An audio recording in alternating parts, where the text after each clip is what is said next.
засгийн газрыг огцруулсан бас нэг үндсэлтээр нэг юм асуудал байсан шүү. Огцруулъя гэсэн одоо саналын үндсэлтээр биржийн одоо худалдааг нийт нүүрсний одоо экспортын 25% нь одоо биржээр арилжаалсан бол амнаатын одоо жишг үнийг биржийн үнээр тооцно гэсэн юм заалт орж ирсэн.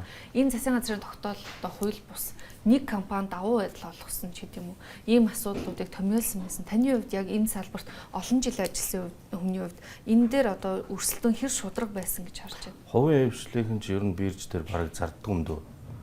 Одоо нөгөө хуулиараа бол төрийн өмчийн уурхаа бирж дээр нүрсээ зарах гэдээ тавьсан байгаа. Тэгээ хувийнх болохоор алба бөөгцөн байдаг. Тийм болохоор хувийнхан бараг бирж дээр гардгүй.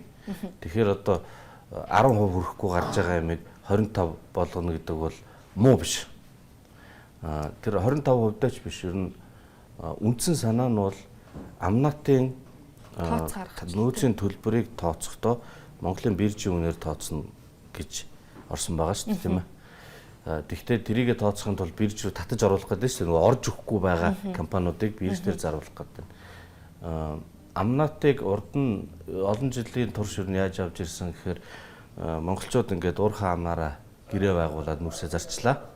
Тэгэнгүүт тэр дээр нэмхэн тээврийн зардал, хил гайл нэвтрэх зардал, тэгээд хятадын хил гайлын хураамж, хятадын талбай дээр буулгах одоо талбайн түрээсийн үн, хятадын компани олж байгаа ашиг гэдэг ингээд бүгд найрамд хятад ард улсын татвар бүгд найрамд хятад ард улсын компани олж байгаа ашигаас хүртэл Монгол улс нэмж яагаад амнат авдаг гэсэн. Тэгээд энд нэг том алдаа нь юу байсан гэхээр уурхаа тэр ам дээр Эрдэнэс 5-7 ч байланч байна нэг үн гэрээ байгуулцдаг. Хятадын дээр дотор авж байгаа мэдээгээр тэрнээс нь 2 дахин илүү өндөр үн байдаг. Тэгээд тэр 2 дахин илүү үнээс тавьсан нөөцийн төлбөрийг уурхаа хариуцдаг. Тэгэхээр уурхаа ашигт ажиллагаа буурдаг. Эсвэргээр нөгөө худалдаа авахч чинь бол тэр амнат хамаагүй.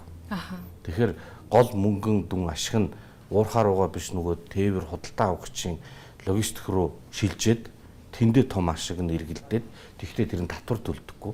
Татварыг манайхан үрдэг. Нэг ийм гажиг тогтолцоо байсныг 22 онд бид нүүрсний хулгай гэж нэрлсэн шүү дээ. Тэгээд тэрний дараа биржийн хуультай болсон.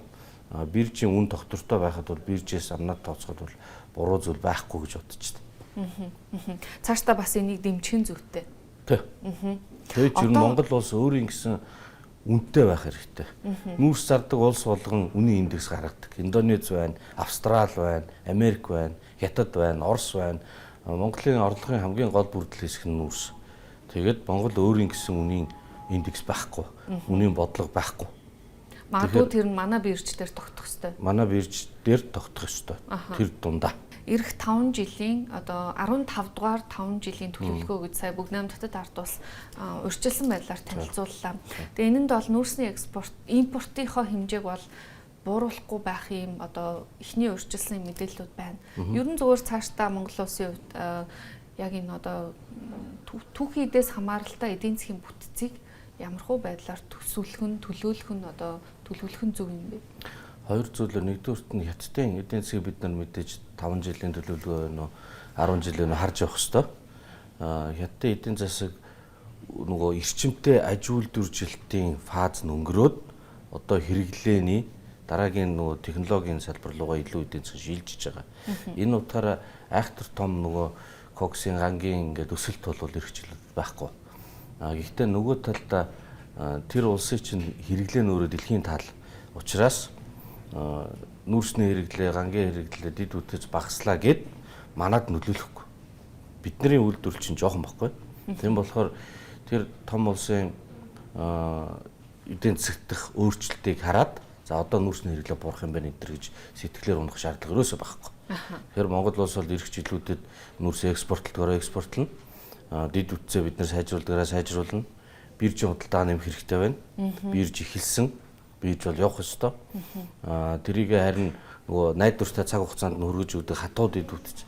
Дээрээс нь биржийн өөрийн систем ажиллагааны зөөлөн дид үтц. Тэгээ худалдааны янз бүрийн урьдчилсан урт хугацаад ингээд нэг юм хувилбарууд байдаг шүү дээ биржиндээ. Тэднийг нэвтрүүлж ажиллах хэрэгтэй юм байна л. Тэгэхээр нүүрс бол явдаг яваа. Эрдэнэс 5-7 компани 2010 оноос хойш байгуулсан нүүрсний гэрээнүүдийг бүх гэрээнүүдийг олон нийтэд ил болгоно гэж байна. Тэгээд 2010 оноос хойш Эрдэнэс таван толгой дээр их хэмжээний худалдаа авалтууд хийгдсэн, их хэмжээний одоо нүүрс экспортоор гарсан. Тэгээд өмнөх бас офтек гэрээтэй холбоотой асуудлууд яригцаар л байж байгаа тийм. Тэгэхээр нүүрсний хулгай гэж ярьдаг. Гэтэл яг ямар хэмжээний үнийн дүнтэй нүүрсний асуудал яригадаад хідэн одоо юу гэдэг нөгөө гэрээний хүрээнд тооцогдоогүй буруу тооцогдсон ч гэдэг юм. Яг тодорхой мэдээлэл бол өнөөдөр аль биесээр хинт ч байхгүй байгаа. Тэгэхээр таны хувьд ямар тооцоолол байна? Нүүрсний аптек гэрээнүүдийг ил болгоё гэд бар 2 жилийн өмнөөхөө төмөр замын том аптекийн гэрээ ил болсон. Сая харахад тэр худалдааны гэрээг дагаж хийгдсэн нүүрсээр төмөр зам баримт цутгахтай гэрээ. Тэрийг дагаад ингээд хэдэн сард хэдэн тонн явах уу гэд баахан гэрээнүүд гарсан байлго очоод тэр. За дээрээс нь нэмээд Norinco компани бас 2 том гэрээ гарч ирсэн. Тэр нь болохоор газрын тос дамжуулах хоолой. Тэгээд Эрдэнэс таван толгой дээр нүүрс баяжуулах үйлдвэр барих. Тэгэхээр төмөр зам, газрын тосны хоолой, баяжуулах үйлдвэрийн 3 офтек буюу дараа нь бүтээгдэхүүнээрээ төлөх эхлээд ажиллаа хийлгэчихэд ийм гэрээд бол ил болцсон байгаа. Ил болцсон гэрээн дээр нийгмийг шаардсан болохоор манайхаа одоо эдийн засаг судлаач нар, сэтгүүлч нар ухаад их сайн ажиллах юм болов гэсэн бас хангалттай хэмжээний тоог дэндээс авч анализ хийхгүй байна гэж харагдаад байна. Энэ 3 гэрээний нийлбэр дүн тун ойролцоолох юм бол нэг 10 сая тонн байгаа нүүрсээр төлбөр нь. Түүнээс гадна урт хугацааны том гэрээнүүд байна. Офтек гэхээр нөгөө бүтээгдэхүүнээрээ төлөх. Энэ болохоор өөр тийм. Тэр том гэрээнүүдийн дүн зүгээр хийсвэрлэх юм бол 100 сая тонн. Буюу ил болчиход байгаа гэрнээс 60 дахин том гэрээ. Нэг жилийн хэмжээний нүүрсний одоо экспорт тийм. Нийт дүн гэрээ. Нийт дүн гэрээ шүү. Тэгэхээр тэн дээр бол жишээ нь Norinco 15 сая, e-commerce 15 сая, Jayo 15 сая, Chalco зүүн цанхийн 60% олборлолтой буюу ойролцоогоор жилд 10 сая. Ингээд ийм том гэрээнүүд бол байна. Тэгэхээр тэд нар бол хаалт тавиараа байгаа. Хоёр улсын хооронд төрөмжийн том компаниуд энэ төргээд мэдээлэл нээхэд бас зөвшөөрөл авах энэ тохирох юм байд юм шиг байна. Зүгээр үндсээ хэлэх гээд байгаа санаа бол бид нар энэ олон гэрээний чинь нэг багавтар хэсгэл ил болсон байгаа шүү. Нөгөө том гэрээнүүд бол хугацаа нь бас дуусах. Дээрээс нөгөө хэмжээ нь дуусах төгсөж байгаа юм байна лээ. Тийм болохоор цаашдаа дахиад энийг байгуулах үгүй гэдэг бодох хэрэгтэй байна. China Energy гэж том гэрээ байгуулсан. Одоо нөгөө хуучин дөрөв дахиад нэмэх юм бол нөгөө нийт гаргаж байгаа нүүрсний чинь одоо бол 80% нь том гэрээгээр 20% нь бирж тэр. Тэгэхээр China Energy ороод ирэхэд 90% нь том гэрээгээр 10% нь бирж тэр гэх юм бол тэр бирж чинь ерөөсөө утгагүй болно. Биржийн худалдаа бол арай өндөр үнэтэй. Өндөр үнэтэй байх юм бол Монголд ашигтай. Бирж савладаг учраас тогтвортой том гэрээ бас хэрэгтэй. Тэрэн дээр компанида үйл ажиллагаагаа төлөвлөхөд Монголын эдийн засгийн дээр одоо та асууад байна шүү дээ $70 90 сая гэдэг чинь бодтой юм уу гэдэг. Нэг иймэрхүү макро төлөвлөгөөнд бид нар тогтвортой гэрээ хэрэгтэй. Гэхдээ 70 80 90% байж болохгүй. Биржийн худалдаа 50%, том гэрээ 50%. Гэхдээ том гэрээ байх ёстой гэдэг дээр санал нэгдэж байна уу? Эдийн засгаа бид нар төлөвлөх хэрэгтэй шүү дээ. Тэгээ нөгөө талдаа хятад гэдэг том гүрний төлөөлөл ялангуяа дөрвөн компаниуд чинь дэлхийн ертөнцийн эдийн засгийн ороо босгох үед бас нэг тогтвортой партнертай байх хэрэгтэй. Тэр бол Монгол байх нь биднэрт хэрэгтэй. Хятад хэрэгтэй. Гагцхүү хитрхи найр тавиад хамаг юм хямдруулж өгөөд 80-90% нь хямдруулчаад 10-20% бирж гэсэн нэг тийм дүрмдсэн байдалтай гэж болохгүй байхгүй. Тэгээ бирж дээр заргаж байгаа тэр 20% борлуулалтын дүн чинь тэр чигээрээ бараг сул коксчдаггүй нүрс. Наан аптек том гэрээнүүдээр өгж байгаа нүрс нь тэр чигээрээ коксчих нүрс.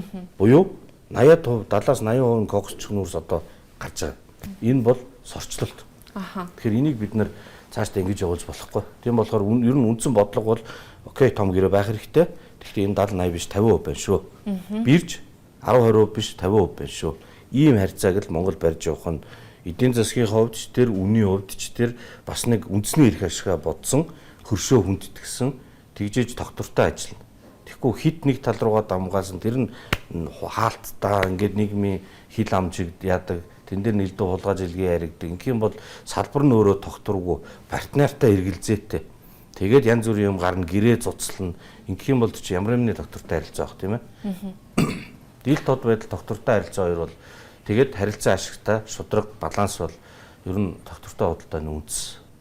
Цаашдаа ер нь Эрдэнэс 5-7 компанитай холбоотой засаглалыг яаж сайжруулах нь зүйтэй гэж та харж байна?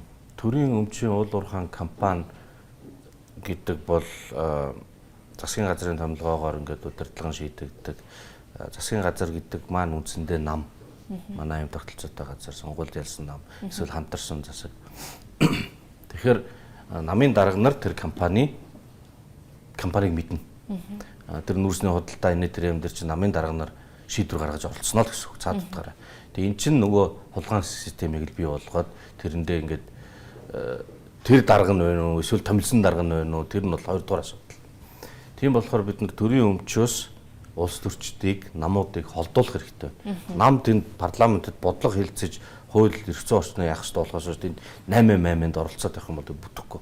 Тэгэхээр энэ бохор улс төр хизээч цэвэршихгүй учраас Эрдэнэс 5-7-оос эхлээд компанийг нээх. Яаж нээх вэ? Одоо бид нар нэг 10% нь иргэдээр байгаа. Энийг дахиад 10% нэмэгдүүлээд 34% хяналтын багцыг иргэд эзэмшдэг болмоор байна. Тэрнээс биш Доржоо Батаагаа цагаан сарын өмнө нэг тийм буян ч илүү хишигч илүү горьдлох ч илүү юм хүлээгээд авах хэрэггүй. Авах ёстой хувьцааныхаа ногдол ашиг авъя. Өнгөрсөн жил бол хүмүүс аваад байгаа юм чинь бас юм байна гэд ойлгоод болсон шүү дээ. Тэрийгээ дотоодын хөрөнгийн биржээр Монгол улсын иргэдэд зарыг 10%. Тэгэхгүй аваачаад ингээд 50 туучих юм бол бас болохгүй. За тэгээ бүгдээр ингээд шуудалаад ордоо аваачих юм бол юу ч биш болчихно тийм ээ. Тэгэхээр 34 дараа нь алхамаар нэмэгдүүлэх. Нэмэгдүүлэхдээ хүмүүс тэр хувьцааны үр ашгийг ойлгодог болно. Дараа нь олон улсад зарж хөрөнгө оруулалт хийж тэр станц энэ тэр юмнуудаа барих.